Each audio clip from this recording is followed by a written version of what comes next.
আমরা তো বাংলাদেশের মানুষ সবসময় গর্ব করি যে আমরা সুন্দর একটা দেশ পেয়েছি। আমরা বাংলাদেশের মানুষ সবসময় গর্ব করি যে এই পৃথিবীর মধ্যে সর্বোচ্চ সুন্দর দেশ হলো এই বাংলাদেশ। আমরা সাধারণ মানুষ এটাই মনে করি যে সোনার বাংলাদেশ, আমার সোনার বাংলা, আমি তোমায় ভালোবাসি। আমাদের সাধারণ মানুষের স্লোগান হলো এটা, এটা জাতীয় সঙ্গীতের হলো এটা। আর এর মধ্যে আমাদের বীর পুরুষ যারা এই রক্তের এই স্বাধীন একটা পতাকা দিবে, যে যারা রক্ত দিয়ে তারা স্বাধীন করেছে, এবং কি 2 লক্ষ মা বোনের ইজ্জত হরণ করে এই বাংলাদেশকে স্বাধীন করেছিল, এবং কি একটা লাল পতাকা দিয়েছিল। আমরা সাধারণ মানুষ এই বিজয় দিবসকে আমরা উল্লাস করি এবং কি সম্মান করি।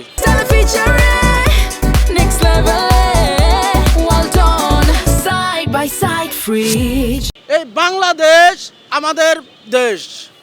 এক বিন্দু রক্ত থাকতে আর কোনোদিন পাকিস্তান হবে না, হবে না, হবে না। আমাদের মতো সাধারণ মানুষ যেভাবে 71 সালে গামছা বেঁধে লাঠি নিয়ে এবং কি অস্ত্র নিয়ে ঝাঁপিয়ে পড়েছিল, আমরা আবার প্রস্তুত আছি এই গামছা নিয়ে।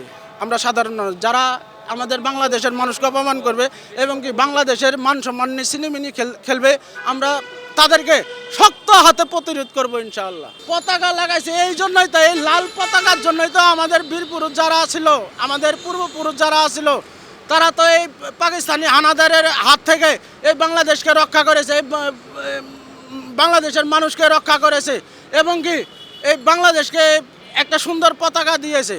আর যদি মনে করেন এই 71 সালে যদি স্বাধীন না হইতো, আজকে ফিলিস্তিনি গাজাবাসী যেভাবে মনে করেন অত্যাচারের শিকার হইতেছে, ফিলিস্তিনি গাজা ভাইদেরকে যেভাবে মারধর করতেছে এবং বোমা দিয়ে তাদেরকে উড়াই দিতেছে, আজকে বাংলাদেশের মানুষকে এই পাকিস্তানি বিজারা তাই করতো।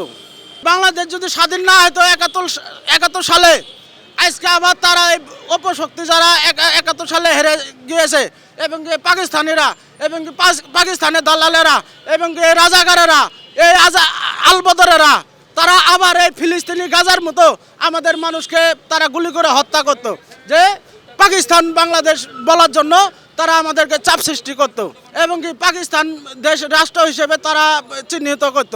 কিন্তু আমাদের বাংলাদেশের মানুষ, আমাদের বাংলাদেশের যারা বীর পুরুষ ছিলেন, তারা রক্ত দিয়ে, তারা ইজ্জত দিয়ে এই বাংলাদেশকে স্বাধীন করেছে এবং কি লাল একটা পতাকা দিয়েছে। এখন আমরা দেখতেছি এই লাল পতাকাকে তারা অসম্মান করিতেছে। জাতীয় সঙ্গীত তারা বাদ দেওয়ার জন্য, তারা মুছে ফেলার জন্য চেষ্টা করবে নাকছে।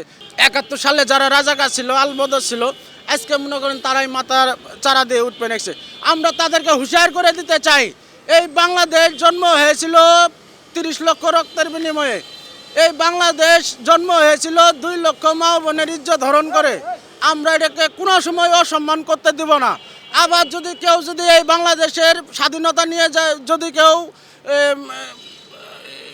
ছিনিমিনি খেলার চেষ্টা করে, আমরা সাধারণ মানুষের পক্ষ থেকে, আমরা সাধারণ মানুষ, আমাদের আগের পূর্বপুরুষেরা যেরকম ঝাঁপিয়ে পড়েছিল, আমরা সাধারণ মানুষ এই দেশকে বাঁচাতে, এই পতাকাকে বাঁচাতে, আমাদের এই বাংলাদেশের মানুষকে বাঁচাতে আমরা আবার ঝাঁপিয়ে পড়তে রাজি আছি। আমরা সব সময় আমরা ঝাঁপিয়ে পড়ার জন্য প্রস্তুত আছি। আমাদের দেশে চাঁদাবাজি থাকবো না, লুটপাট থাকবো না, ধর্ষণ থাকবো না, এবং কি রাজনীতিবিদেরা যাতে ভালো কিছু দেয়। কিন্তু এখন তো দেখতেছি রাজনীতি বলে ব্যবসা পেয়েছে। আমরা রাজনীতিবিদদেরকে বলতে চাই, এরা বর্তমান রাজনীতি নিয়ে এরা ব্যবসা শুরু করছে। এরা দেশকে ভালোবাসে না।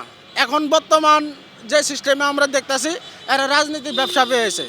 এরা দেশকে ভালোবাসে না, আমাদের মতো সাধারণ মানুষকে ভালোবাসে না। তারা যে কোনো একটা পথ পেলেই তারাই একটা কিছু হয়ে যাগা, তখন আমাদের গরিব সহায় মানুষের কথা তারা ভুলে যাগা এবং এই দেশের কথাও ভুলে যাগা। আজকে মনে করেন বাংলাদেশের যে অবস্থা, আমরা বাংলাদেশের মানুষ হিসেবে স্বপ্ন দেখতে চাই। খবরের কাগজ, নিখাত, নির্ভীক, নিরপেক্ষ।